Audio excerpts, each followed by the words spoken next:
क्या ईरान ने अमेरिका को गच्चा दे दिया है? ये सवाल इसलिए उठ रहा है क्योंकि अमेरिका एक तरफ दावा करता है कि उसने 3 न्यूक्लियर साइट पर ईरान में जब हमला किया तो सब कुछ नष्ट कर दिया, तबाह कर दिया, और इसीलिए परमाणु कार्यक्रम ईरान आगे नहीं बढ़ाएगा। हालांकि एक थ्योरी ये भी कहती है और कई एक्सपर्ट ये भी मानते हैं कि जब अमेरिका ने हमला किया था तब ईरान ने उससे पहले ही अपने यूरेनियम को गायब कर दिया था। ईरान का 400 किलो यूरेनियम गायब है। अब ये कबूलनामा खुद अमेरिका की तरफ से किया गया है। अमेरिका के उपराष्ट्रपति जेडी वेंस ने कबूल किया है। तो ऐसे में सवाल ये है कि क्या तेहरान पर हुए हमले को लेकर लगातार झूठ बोलता रहा अमेरिका? सच्चाई क्या है समझने की कोशिश करेंगे और वो आपको कबूलनामा भी अमेरिका का दिखाएंगे। तो सवाल यही है, ईरान का 400 किलो यूरेनियम गायब, उस पर उपराष्ट्रपति अमेरिका के वेंस ने कबूला अपना पूरा सच। तो सवाल, तेहरान के परमाणु कार्यक्रम पर झूठ बोल रहा है अमेरिका? जाएंगे हम सच्चाई की तह तक। रहिए मेरे साथ इस वीडियो में। नमस्कार, मैं हूं आपके साथ मनोराज सक्सेना। बहुत बड़ी खबर यह है कि अमेरिका के उपराष्ट्रपति जेडी वेंस ने स्वीकार किया है कि अमेरिका के हमले के बाद ईरान का 400 किलो यूरेनियम गायब हो गया है।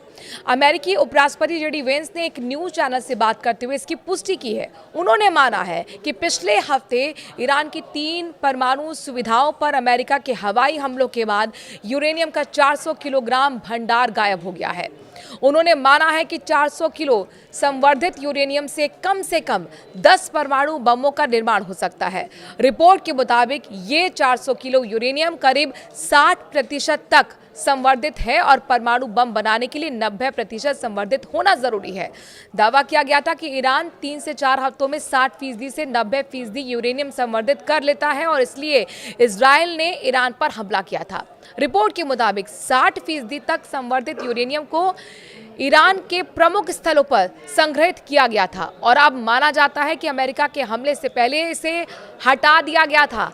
हालांकि अमेरिकी के उपराष्ट्रपति जेडी वेंस ने यह भी दावा किया है कि अमेरिका को यकीन है कि फोर्डो, नतांज और इस्फहान में मौजूद ईरानी परमाणु ठिकानों को या तो गंभीर क्षति पहुंची है या वो पूरी तरह से नष्ट हो चुके हैं। हालांकि उन्होंने ये भी जोड़ा कि वो सटीक जानकारी नहीं दे सकते हैं और इसको लेकर वो पूरी तरह से निश्चित नहीं है।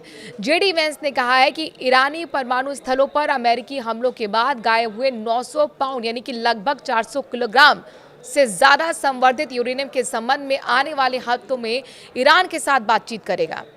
मीडिया से बात करते हुए जेडी वेंस ने कहा है कि हम आने वाले हफ्तों में ये सुनिश्चित करने के लिए काम करने जा रहे हैं कि हम उस ईंधन के साथ कुछ करें और ये उन चीजों में से एक है जिसके बारे में हम ईरानियों के साथ बातचीत करने जा रहे हैं। उन्होंने पुष्टि की कि ऑपरेशन का मुख्य मकसद फोर्डो परमाणु सुविधाओं को निशाना बनाना था।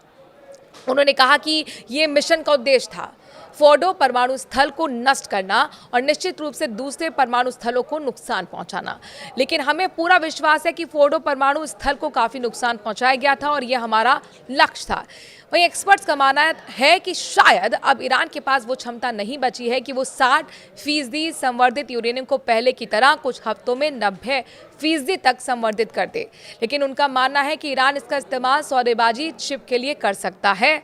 दूसरी तरफ इजरायल अधिकारियों ने मीडिया को बताया है कि ईरान ने हमले से पहले यूरेनियम भंडार और उपकरणों को एक गुप्त स्थान पर ले गए होंगे। अमेरिकी हमलों से पहले ही ली गई सैटेलाइट तस्वीरों में फोर्डो परमाणु सुविधा के बाहर 16 ट्रकों का काफिला दिखाई दिया था जो एक पहाड़ के अंदर बनाया गया था। एक भारी किलेबंद स्थल है और मिसाइल हमलों से लगभग सुरक्षित इसे माना जाता है। इन तस्वीरों के आने के बाद ही इजराइल ने अमेरिका के ऊपर तत्काल हमला करने का प्रेशर भी बनाया था, जिसके बाद अमेरिका ने GBU-37 बंकर बस्टर बमों से लैस B-2 स्प्रिट बॉम्बर से ईरान पर हमला किया था। सैटेलाइट तस्वीरों से पता चलता है कि ईरान के फोर्डो, नतांज और इस्फहान में मौजूद इन परमाणु स्थलों को काफी नुकसान पहुंचा है। लेकिन ये नुकसान कितना है इसकी पुष्टि जब तक अधिकारी मौके पर नहीं पहुंचेंगे तब तक नहीं पता चल पाएगा। लेकिन ये 16 ट्रक कहां गए इसकी जानकारी किसी के पास नहीं है। लेकिन अमेरिका और इजरायली खुफिया एजेंसियों का मानना है कि यूरेनियम और प्रमुख रिसर्च सामग्री और कंपोनेंट को ईरान के प्राचीन राजधानी इस्फहान के पास एक अन्य भूमिगत सुविधा में ट्रांसफर कर दिया गया है। 400 किलो यूरेनियम का नया ये सिरदर्द बना हुआ है। IAEA यानी कि अंतर्राष्ट्रीय परमाणु ऊर्जा एजेंसी ने ये बताया है कि उन्होंने फोर्डो साइट की आखिरी बार जांच हमले से 1 हफ्ते पहले की थी।